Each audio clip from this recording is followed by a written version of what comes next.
I'm Kameshwari Subramanian. I'm the Chief Commissioner of Service Tax and Central Excise for the Mysore and Bangalore zone before the whole state of Karnataka for Central Excise and Service Tax is under my supervision. Clients or assessees.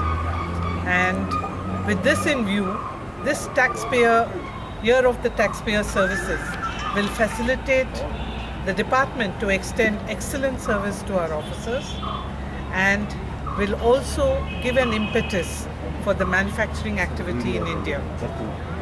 This manufacturing activity is very essential, especially keeping in mind the goals given by the government for Make in India and to increase our share of produced goods in the world market.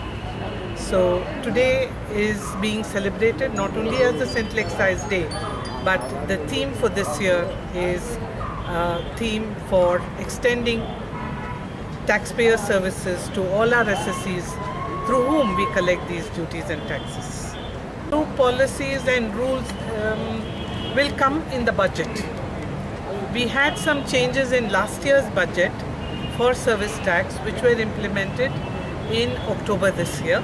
But as you all are aware, we have the budget in a few days' time. You will have to wait for this.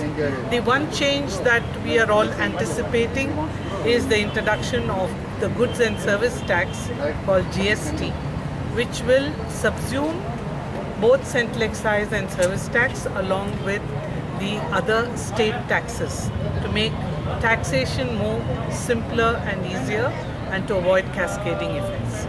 So it means your plan is to make uniform No, it's for not all these our states? plan, it is the government's plan to government's introduce GST. We will await because today it's premature. Today is 24th of February.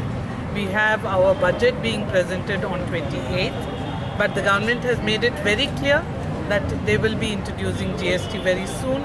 Discussions are going on, and all the changes which you are asking me for in taxes will only happen in the budget, so we will have to wait for that. Recently restructured our department. We have increased staff, increased infrastructure, and we hope that with all this we will be able to extend better taxpayer services.